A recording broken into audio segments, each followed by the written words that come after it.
تو اللہ ایک ظالم کو دوسرے ظالم سے پٹواتے ہیں. تو آج بھی رشیا چائنا وہ اسرائیل کے حق میں نہیں ہے. عین ممکن ہے اللہ مظلوموں کی آواز سے ایسے حالات پیدا کر دے کہ اس جنگ میں براہ راست کون کود پڑے؟ سوویت یونین کود پڑے. اور اگر سوویت یونین اس جنگ میں کود پڑا جس کے پورے چانس لگ رہے ہیں تو پھر یہ تیسری جنگ عظیم کی طرف معاملہ جائے گا. اور اس کے ذمہ دار مسلمان یا فلسطین نہیں ہوں گے. اس کے ذمہ دار ناجائز اسرائیل ہے جس نے ناجائز قبضہ فلسطین پہ کیا ہے. اور پھر دنیا میں جو تباہی ہوگی نا، تباہی ہوگی وہ میرے اور آپ کے تصور سے بھی زیادہ ہے. کیونکہ اب تلواروں سے یا صرف ہوائی جہازوں سے جنگ نہیں ہوتی، اب سب کے پاس نیوکلیئر ہتھیار ہیں، اب ایٹم بم چلیں گے. ہمیں اللہ کی رحمت سے اور قرآن اور حدیث کی جو بشارتیں مل رہی ہیں اس سے پوری امید ہے کہ انشاءاللہ یہ جو ابھی حالات ہوئے ہیں یہ فلسطین کی شکست پہ منتج نہیں ہوں گے. انشاءاللہ یہ اسرائیل کی شکست پہ اور یہودیوں کی ہمیشہ کے لیے شکست پہ اس کا نتیجہ نکلے گا انشاءاللہ.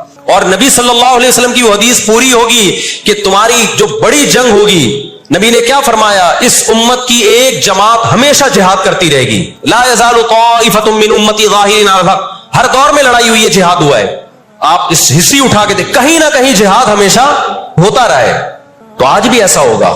اور بالآخر یہ معاملات اگر بین الاقوامی دنیا نے کنٹرول نہیں کیے تو نبی صلی اللہ علیہ وسلم کی پیش گوئیاں انشاءاللہ بہت جلد پوری ہونے والی ہیں. نبی صلی اللہ علیہ وسلم نے فرمایا تمہاری یہود سے لڑائی ہوگی، جہاد ہوگا. یہاں تک کہ کوئی یہودی اگر پتھر کے پیچھے چھپے گا تو پتھر کہے گا کہ اے مسلمان یہ یہودی ہے، اس کو قتل کر دے، یہ میرے پیچھے چھپا ہوا ہے.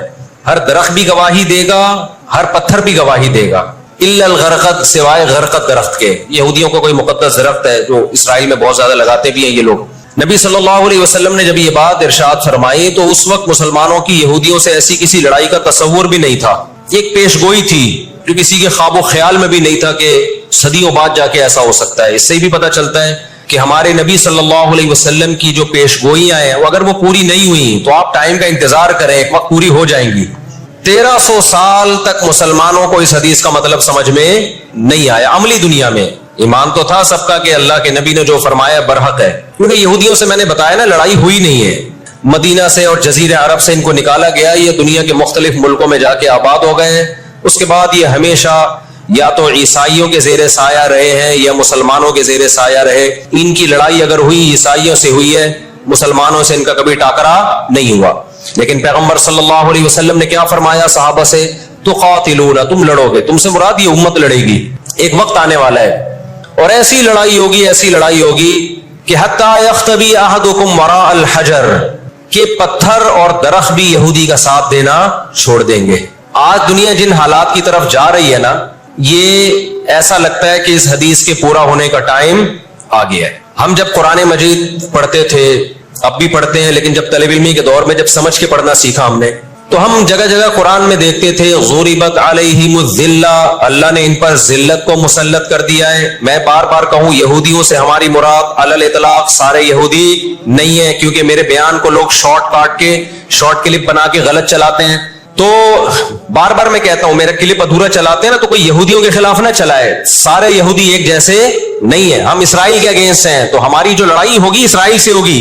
حدیث میں جس یہودی سے لڑائی کا ذکر ہے اس سے مراد بھی کون سے یہودی ہیں؟ یہ فتنہ پرست اور شر پسند یہودی ہیں جو اسرائیل پہ غاصبانہ قبضہ، فلسطین پہ جنہوں نے غاصبانہ قبضہ کیا ہوا ہے. سمجھتے ہو کہ نہیں سمجھتے؟ تو آپ صلی اللہ علیہ وسلم نے فرمایا کہ تقاتلون الیہود، تمہاری جنگ کس سے ہوگی؟ یہود سے ہوگی.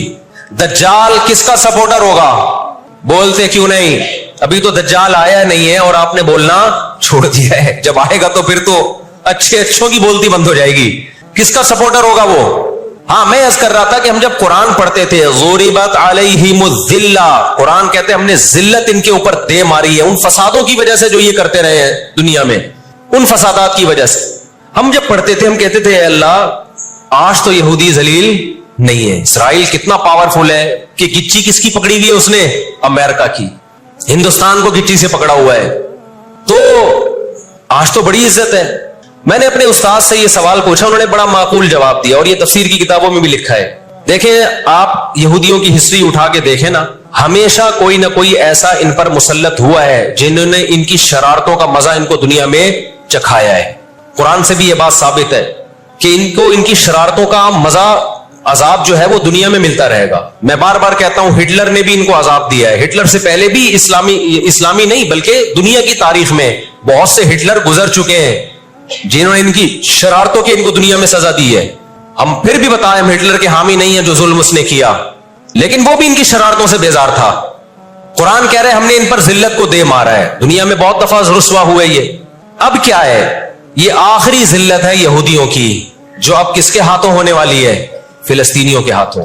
آپ کو معلوم ہونا چاہیے جب دنیا میں کسی کو بہت زیادہ ذلیل کیا جاتا ہے نا تو پہلے اس کو عزت دی جاتی ہے. کسی کے گلے میں آپ جوتوں کا ہار پہنا دو, یہ بھی ایک ذلت ہے. اور ایک طریقہ یہ 3 پیس سوٹ ٹائی میں آپ اس کو صدارت کی کرسی پہ بٹھائیں اور پھر آپ اس کو جوتوں کا ہار پہنا دیں. بتاؤ کون سی بڑی ذلت ہے؟ یہ دوسری ذلت پہلی ذلت سے بڑی ہے. پوری دنیا میں مار کھانے کے بعد نا اپنی شرارتوں کی وجہ سے آج اللہ نے ان کو ایک تھوڑی سی حکومت دی ہے. ایک چھوٹا سا کنٹری, آپ اگر اسرائیل کو نقشے میں دیکھیں گے تو کراچی بھی بڑا ہے اسرائیل سے. اتنا چھوٹا ملک, اتنا چھوٹا ملک, اور تعداد بھی بہت تھوڑی. اللہ نے انہیں کچھ وقت پنپنے دیا ہے. اللہ نے کہا ٹھیک ہے تم دنیا تمہاری آخری شرارت دیکھ لے, اس کے بعد جو میری طرف سے تم پہ مار پڑنے والی ہے اس کے بعد قیامت تک تم دوبارہ اٹھنے کے قابل نہیں رہو. یہ آخری ذلت کا انتظام ہو رہا ہے یہود کا. اور جو فائنل میچ ہوتا ہے نا وہ شاندار ہی ہوتا ہے. کیا خیال ہے؟ سیمی فائنل میں اتنا لوگ دلچسپی سے نہیں دیکھتے, کوارٹر فائنل میں اتنا دلچسپی سے بولو نہیں دیکھتے جو فائنل میچ دیکھتے ہیں. اللہ نے ان کا ظلم پوری دنیا کے سامنے نمایاں, جو غزہ پہ جو کچھ ہو رہا ہے پوری دنیا کے سامنے اللہ نے دکھا دیا. ایک منٹ رکھیں, پوری دنیا کو دکھایا نا اللہ نے کیا کر رہے ہیں, یہ کس طرح سے اسرائیل میں لوگوں کو لا کے آباد کیا, فلسطین میں. پھر فلسطینیوں پہ اقوام متحدہ کی 60 سے زیادہ قراردادیں ہیں جس کی اسرائیل دھجیاں اڑا چکا ہے. 60 سے زیادہ قراردادیں, 60 سے زیادہ, جس کو اسرائیل نے ماننے سے انکار کیا ہے. یونائٹڈ نیشن کی بات کر رہا ہوں میں. تو اللہ تعالیٰ ان کو تھوڑا سا پنپنے دے رہے ہیں کہ ٹھیک ہے اس دفعہ سیمی فائنل تم جیت لو, فائنل تک تو پہنچو نا تم, اس کے بعد ہوگا کیا. دیکھو آپ نے سنا ہوگا کہ لاتوں کے بت ہاتھوں سے نہیں مانتے.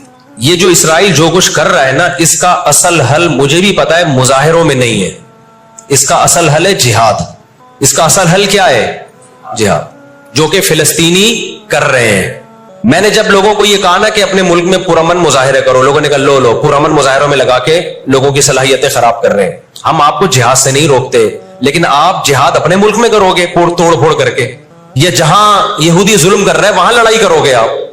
تو یہ عجیب منطق نہیں ہے کہ ظلم وہاں ہو رہا ہے, آپ نے اپنے ملک میں توڑ پھوڑ کرنا شروع کر دی, تو اس سے یہودی ناراض ہوگا یا خوش ہوگا؟ وہ تو کہے گا اور اچھا ہے بم دھماکے کرو یار, پرامن نہیں, بہت بموں کے ساتھ کلاشن کوفوں کے ساتھ اپنی کنٹری میں مظاہرے کرو, ہمیں آ کے چھڑو یہاں پہ.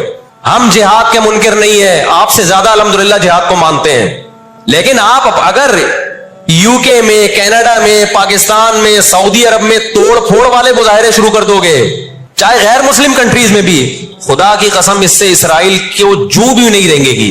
تو اس وقت آپ جوش سے زیادہ ہوش سے کام لیں. جوشیلی تقریریں کرنے والے بہت ہیں مارکیٹ میں, ابھی نعرے بھی یہاں لگ رہے ہیں, ہم یہ کر دیں گے, ہم وہ کر دیں گے. ان سے پوچھو کیسے کرو گے؟ شام کو گھر پہ جا کے گٹکا کھا کے سو جاتے ہیں وہ.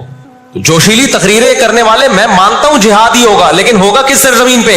جہاں یہودی لڑ رہا ہے وہیں لڑا جائے گا. میدان جنگ متعین کیا جاتا ہے لڑائی کے لیے.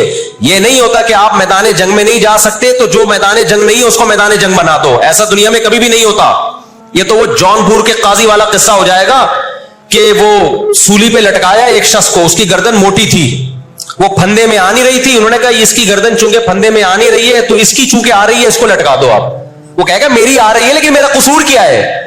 تو یہ عجیب قسم کا جہاد ہے. آپ اپنے ملکوں میں, یو کے, کینیڈا میں آپ نے اگر توڑ پھوڑ کرنا شروع کر دی, وہ چھوڑے گا تھوڑی کینیڈا آپ کو. یو کے, امریکہ میں آپ نے اگر توڑ پھوڑ شروع کر دی وہ چھوڑے گا تھوڑی. آپ کی اوقات کتنی ہے؟